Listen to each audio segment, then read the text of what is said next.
श्रद्धा के कत्ल का आरोपी आफताब कैसे पकड़ा गया, ये अपने आप में दिलचस्प है। आफताब ने शुरुआत से ही मुंबई और दिल्ली पुलिस दोनों को चकमा देने की कोशिश की और पुलिस से कहा कि श्रद्धा 22 मई को झगड़े के बाद घर छोड़कर चली गई। आफताब ने पुलिस से कहा था कि घर से जाते समय वो सिर्फ अपना फोन लेकर गई थी, जबकि बाकी सारा सामान छोड़ गई थी और इसके बाद से वो उसके संपर्क में नहीं आई। लेकिन पुलिस ने जब आफताब और श्रद्धा के कॉल रिकॉर्ड और उनकी लोकेशन की जांच की तो पुलिस के सामने कई सच आए। पुलिस को पता चला कि 26 मई को श्रद्धा के नेट बैंकिंग अकाउंट ऐप से आफताब के अकाउंट में 54,000 रुपए ट्रांसफर किए गए, जबकि आफताब ने पहले कहा था कि 22 मई के बाद वो श्रद्धा के संपर्क में आया ही नहीं।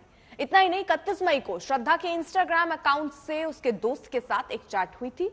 जब पुलिस ने श्रद्धा के फोन का लोकेशन निकाला तो वो दिल्ली के मेहरौली थाना इलाके का निकला। 26 मई को जो पैसे ट्रांसफर हुआ उसकी लोकेशन, उस बैंक की लोकेशन भी मेहरौली थाना ही निकली।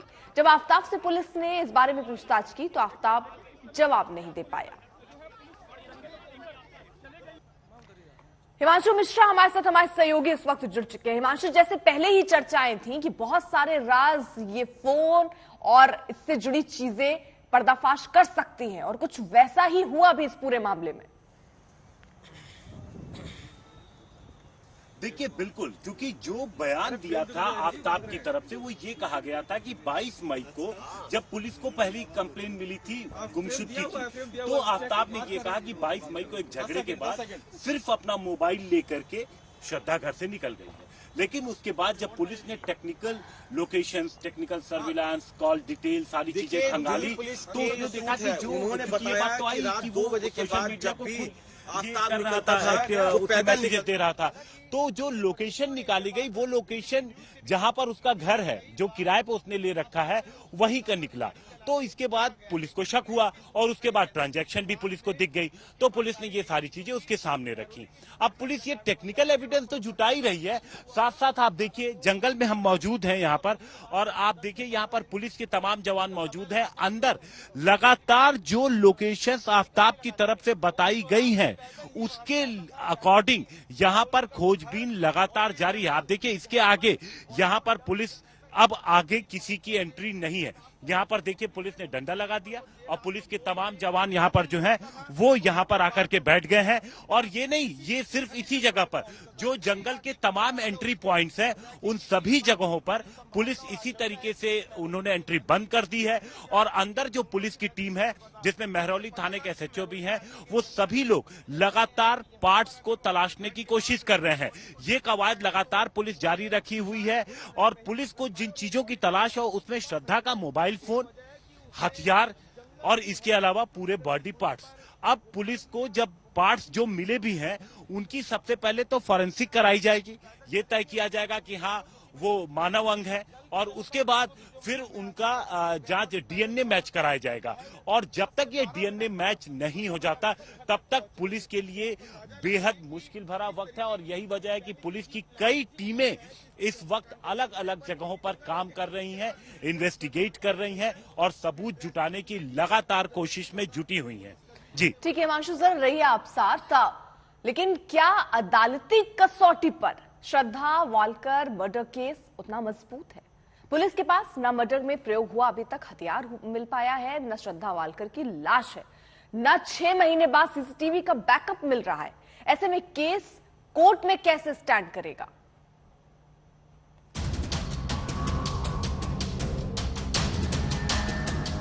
श्रद्धा मर्डर केस में सबूत जुटाना दिल्ली पुलिस के लिए बड़ी चुनौती होने वाला है। दिल्ली पुलिस के सामने हत्याकांड का कबूलनामा करने वाला आफताब अदालत के सामने अपने बयान से पलट भी सकता है। पुलिस का दावा है कि आफताब ने अपना गुनाह कबूल कर लिया है, लेकिन खाली इससे काम नहीं चलेगा। श्रद्धा की बॉडी के टुकड़े अलग अलग करके फेंके गए। पुलिस ने जो हड्डियां बरामद की हैं, उन्हें लेकर फिलहाल यकीन के साथ पुलिस नहीं कह सकती कि ये श्रद्धा की ही हड्डियां हैं या नहीं। बॉडी के हर पार्ट, गर्दन के ऊपर के हिस्से को बरामद करके पुलिस को ये साबित करना होगा कि वो तमाम बॉडी पार्ट श्रद्धा के ही हैं। दिल्ली पुलिस को सबसे ज्यादा तलाश है श्रद्धा के सिर वाले हिस्से यानी खोपड़ी की, क्योंकि खोपड़ी की बरामदगी के बाद ही मरने वाले व्यक्ति की पहचान साबित की जा सकेगी। पुलिस बॉडी पार्ट की DNA सैंपलिंग करवाएगी। जिसके जरिए पता चल सकेगा कि बॉडी के टुकड़े, बरामद हड्डियां श्रद्धा के ही हैं। लेकिन हड्डियों में बोन मैरो का मिलना मुश्किल है, लिहाजा हड्डियों से डीएनए का मिलान करना मुश्किल होगा। कातिल को हत्या के बाद सबूत मिटाने के लिए 6 महीने का वक्त मिला। इस दौरान आरोपी आफ्ताब ने घर में फैले खून के धब्बों को केमिकल से कई बार साफ किया। फॉरेंसिक टीम को कमरे में जांच के बाद क्या खून के धब्बे मिल पाएंगे? जिस फ्रिज में बॉडी पार्ट रखे गए थे, उस फ्रिज को भी आरोपी ने केमिकल से पूरी तरह साफ कर दिया। खून के धब्बों के नामो निशान पुलिस को वहां नहीं मिले। फॉरेंसिक टीम ने भी फ्रिज की पड़ताल की थी। ऐसे में सबूत किस तरह इकट्ठे होंगे? आसपास के तमाम सीसीटीवी फुटेज दिल्ली पुलिस ने खंगाले। उस रूट के भी सीसीटीवी खंगाले गए जहां आरोपी आफ्ताब बॉडी पार्ट को लेकर ठिकाने लगाने जाता था, लेकिन वो किसी फुटेज में नहीं दिख रहा। हत्याकांड को 18 मई को अंजाम दिया गया। 6 महीने तक किसी सीसीटीवी का बैकअप रहना मुश्किल होता है। दिल दहला देने वाले श्रद्धा वालकर हत्याकांड में न तो लाश है, न कोई मेडिको लीगल केस, कोई पोस्टमार्टम रिपोर्ट नहीं। अब सवाल ये है कि जब पुलिस को मौका वारदात से कोई नमूना नहीं मिला है, न कोई पोस्टमार्टम हुआ है, न ही लाश मौजूद है, तो फिर किस तरह का साइंटिफिक इन्वेस्टिगेशन किया जाएगा जिससे ये पता चल सके कि श्रद्धा की हत्या मेहरौली के फ्लैट में हुई। लाश के टुकड़े वहीं किए गए, टुकड़ों को फ्रिज में रखा गया, लाश के टुकड़ों को एक एक करके जंगल में फेंका गया। तो अब श्रद्धा मर्डर केस से निकलकर एक और खबर आपको दिखाते हैं। लखनऊ में छत से गिरकर एक युवती की मौत हुई और आरोप है कि मामला लव जिहाद का है। परिवार वालों के मुताबिक प्रेम प्रसंग के चलते सनकी युवक ने नाबालिग युवती को छत से नीचे धक्का दे दिया। युवती की इलाज के दौरान मौत हो गई। खबर इलाके में फैली तो हड़कंप मच गया। लड़की की मां का आरोप है कि सुफियान नाम का ये युवक काफी समय से जबरन शादी के लिए उनकी बेटी पर दबाव बना रहा था। परिवार धर्म परिवर्तन के दबाव का भी आरोप लगा रहा है। फिलहाल पुलिस ने आरोपी युवक के खिलाफ केस दर्ज कर लिया है। वारदात के बाद से सुफियान नाम का ये युवक फरार है।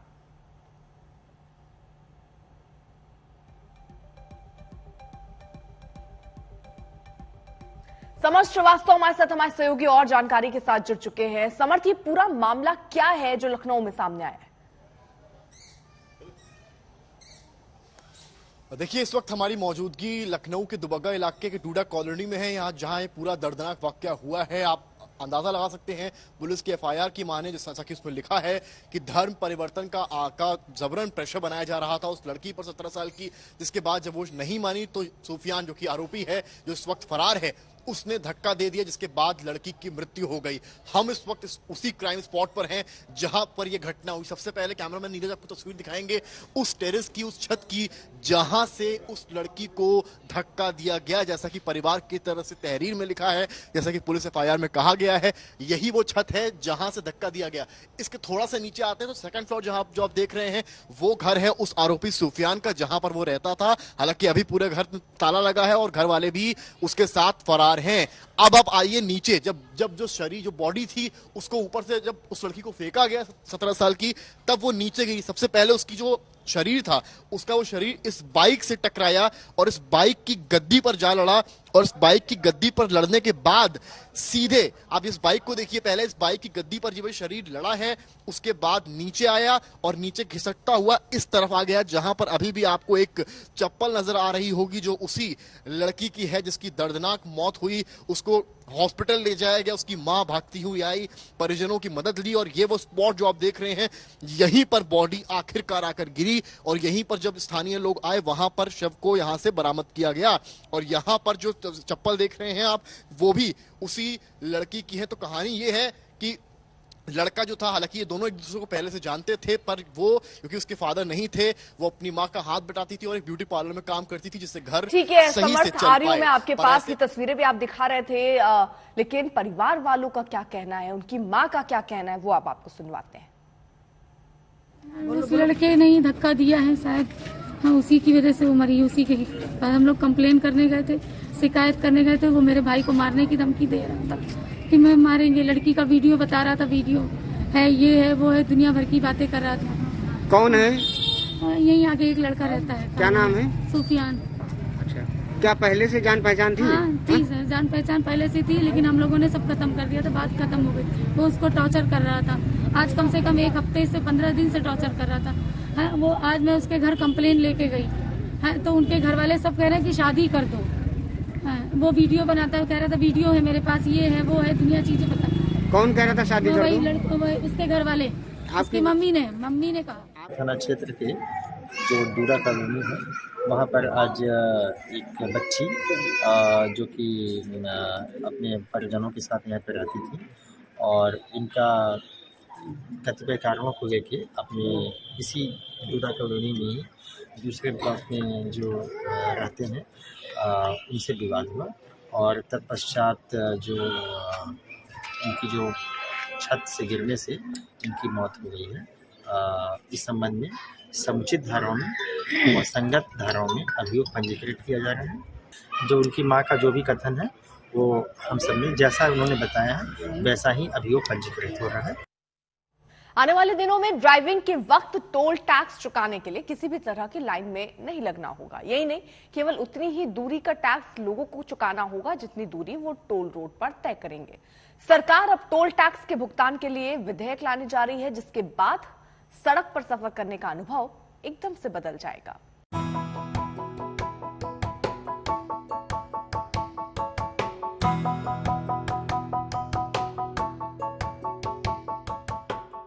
नेशनल हाईवे और एक्सप्रेस वे पर सफर करने वालों को जल्द ही टोल की लाइनों से छुटकारा मिल सकता है। अब टोल टैक्स देने के लिए फास्टैग की अनिवार्यता खत्म की जा सकती है। इसके लिए केंद्र सरकार टोल टैक्स से जुड़े नियमों में बदलाव करने वाली है। केंद्रीय मंत्री नितिन गडकरी ने कहा है कि सरकार टोल टैक्स से संबंधित एक विधेयक की योजना बना रही है। विधेयक में किए जाने वाले प्रावधानों के मुताबिक आने वाले दिनों में टोल टैक्स वसूलने के लिए टेक्नोलॉजी के इस्तेमाल को बढ़ाया जाएगा। अब टोल टैक्स का भुगतान नहीं करना होगा और टोल टैक्स सीधा लोगों के बैंक खाते से काटा जाएगा। सरकार का दावा है कि बैंक खाते से पैसे काटने का नियम ग्राहकों के लिए फायदेमंद होगा। नितिन गडकरी का कहना है कि फिलहाल कोई वाहन टोल रोड पर 10 किलोमीटर की दूरी भी तय करता है तो उसे 75 किलोमीटर की टोल फीस देनी पड़ सकती है। ये कैलकुलेशन एंट्री और एग्जिट के हिसाब से अलग अलग हो सकती है, लेकिन नया सिस्टम बनने पर वाहन से उतना ही टोल टैक्स वसूला जाएगा जितनी दूरी वाहन ने टोल रोड पर तय की होगी। हालांकि इस सिस्टम में ये भी समझने की बात है कि अगर किसी वाहन को टोल रोड पर किसी टोल से गुजरना ही ना पड़े तो भी उसे टोल देना होगा। इसके लिए तकनीक का इस्तेमाल किया जाएगा जो जीपीएस की मदद से टोल रोड इस्तेमाल करने वाले के किलोमीटर की सटीक जानकारी देगी। इसके बाद वाहन मालिक के बैंक खाते से टोल रोड पर इस्तेमाल की गई दूरी के मुताबिक टोल फीस कट जाएगी। नितिन गडकरी ने कुछ और जानकारियां देते हुए बताया है कि 2019 में बने नियम के मुताबिक कारों में कंपनी फिटेड नंबर प्लेट अनिवार्य की गई थी, इसलिए पिछले 4 साल में आए वाहनों में अलग अलग नंबर प्लेट हैं। 2024 से पहले उन्होंने देश में 26 ग्रीन एक्सप्रेस वे तैयार होने का भी भरोसा देते हुए कहा है कि भारत सड़कों के मामले में अमेरिका के बराबर होगा। गडकरी ने साफ कर दिया है कि भारतीय राष्ट्रीय राजमार्ग प्राधिकरण किसी वित्तीय संकट से नहीं गुजर रहा है। आज तक ब्यूरो।